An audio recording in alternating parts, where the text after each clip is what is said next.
naghanap kayo ng MPPT controller. So ito is hindi siya sponsored video, binili natin to sa sarili nating pera. Pero buksan natin kung ano yung nakuha natin dito sa birthday sale ng Lazada. Okay. Yan, ano na nga. Ito, bubble wrap.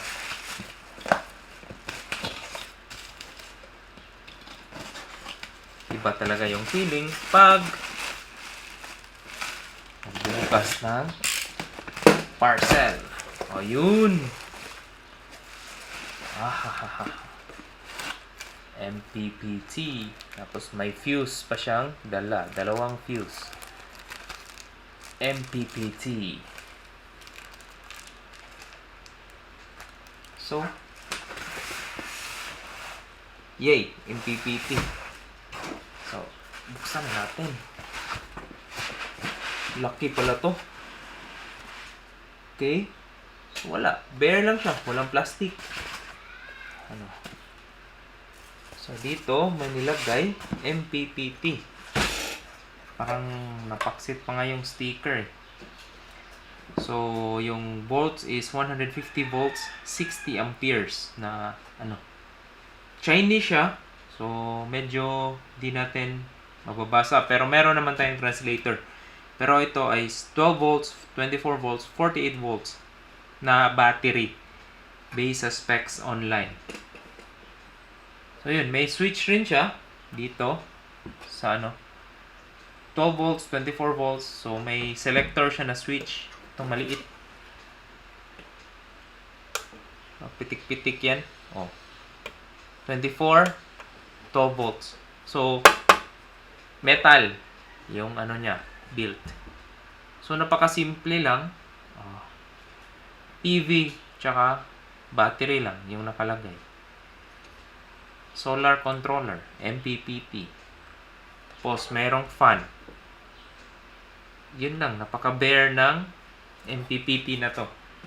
So, siguro, power up ko lang to.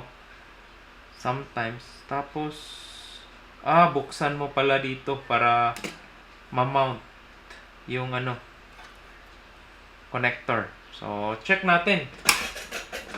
Tayo, buksan natin.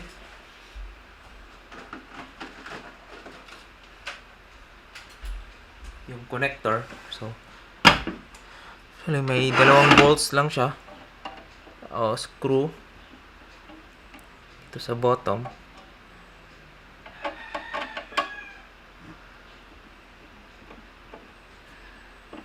Try natin buksan. Para makita yung first impression.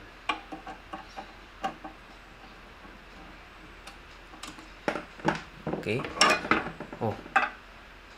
Pagbukas niyan, yan. So, makita mo na yung battery. Tsaka may fuse rin. May isang 35, dalawang 35 na fuse. Meron rin tong dala. So, ito, battery. Tsaka panel. Papunta ng battery tsaka panel. Dito lang yung ang screw. So, yung switch niya, ito, 12, 24, 48 volts. So, para makita natin yung display, i-power on natin.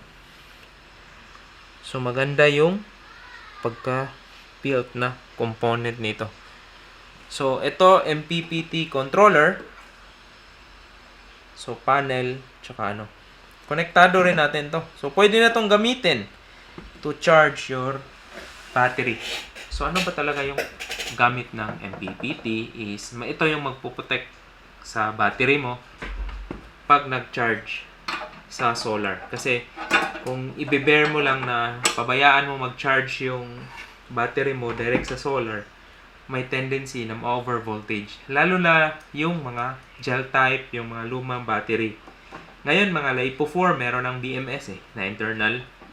So, di mo na kailangan ng parang meron na siyang built-in ng battery management system. Pero yung sa mga gel type is, ano siya,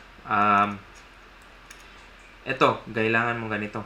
Pati rin yung mga low voltage protection, yan. gamit na gamit yan. Kaya ito, solid na solid build. Maliit lang siya. So, panel na lang yung kulang. Pwede ko tong ilagay ko sa solar generator natin na project. Okay? So, ayos talaga. Di ko alam anong brand ito eh. Kasi sa Lazada ko siya nabili. So, yun. Yeah.